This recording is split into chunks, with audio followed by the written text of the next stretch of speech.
The easiest, and we've learned this the hard way. There have been plenty of lessons that we've learned along the way. But right now we've come up with the best possible process, and that is to phone through to a call centre.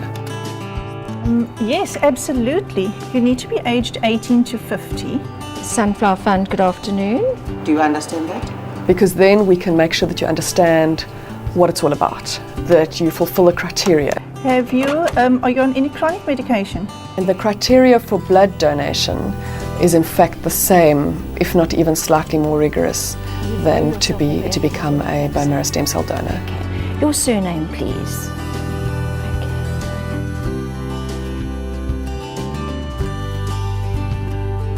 Then to have all of the demographic details captured correctly. Reference name and number. Are you able to give me that? Once that happens, we then issue the prospective donor with a form with all of those details captured, and you need to make a small amount of effort to get yourself to one of the many clinics of our partners and get to one of those blood clinics and have a specimen of blood taken. Okay, here it goes. We're going to just clean your arm quickly. Okay, and here we go. I'm sorry.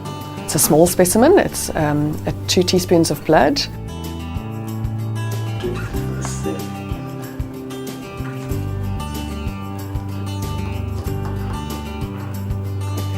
Once the blood specimen then reaches the laboratory, it goes through a number of tests, what we call tissue typing tests, where we would then be able to match the prospective donor's blood to the recipient's blood. And then this data is put onto the National South African Bone Marrow Registry. Each country would have its own registry, and we all submit our donor data to a single organisation called Bone Marrow Donors Worldwide.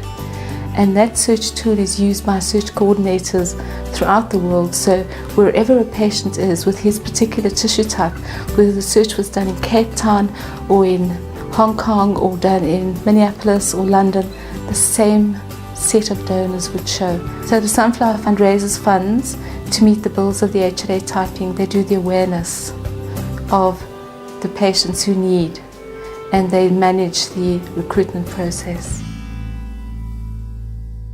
If they are ever a match for somebody, then it's a different process. At that point, they'd be called up to donate stem cells. People were actually quite helpful. They gave me all the information I needed, all the guidelines, because I think I was still a bit in the dark, even though they told me what was going on, but I had a lot of information and a lot of support. And the things that then concern them is, will it hurt? Well, it will hurt no more than having an ordinary needle stuck in your arm. It should, however, be remembered, and we explain this to them carefully, in order to get a good harvest, to get the cells we want, we stimulate the bone marrow by giving them an injection for 2 or 3 days before. The process of collecting these stem cells is called a stem cell harvest. And this is not a painful procedure. It is a minimal discomfort, but it really isn't an operation. It's a simple minor medical procedure. And so the machine is set, the blood circulates from the patient through the machine. We require, collect or harvest what we want, and everything else goes back to the patient. Another way of looking at this is to think of the milk separator which we have on the farm, where you can skim the milk and keep just the cream. So exactly the same way, the blood can be separated out into the cream, which is the stem cells, which we retain, and everything else, the skimmed milk, goes back into the patient. And my marrow was going into a little packet, and I was actually watching it for the whole day while this thing was happening. And I was in the comfort of a hospital bed, I was watching TV. It wasn't uncomfortable.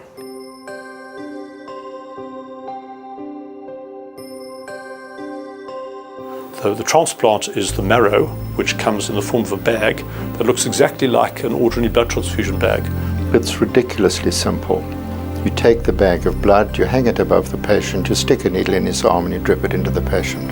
End of story. And those cells go into the blood, they go wandering around, they find the bone marrow, and they see little house for sale signs all over the place. And they go in, they start happy families, they start producing new blood cells, and about 12 to 14 days later, we can see the new cells appearing in the blood. And over the past 10, 15 years, It's become a very routine, safe procedure. The transplant, where we actually give the marrow back to the patient, is not by and large the treatment. The treatment occurs just before that. The treatment is a high dose of chemotherapy, and the bone marrow that we infuse into the patient is really a rescue procedure.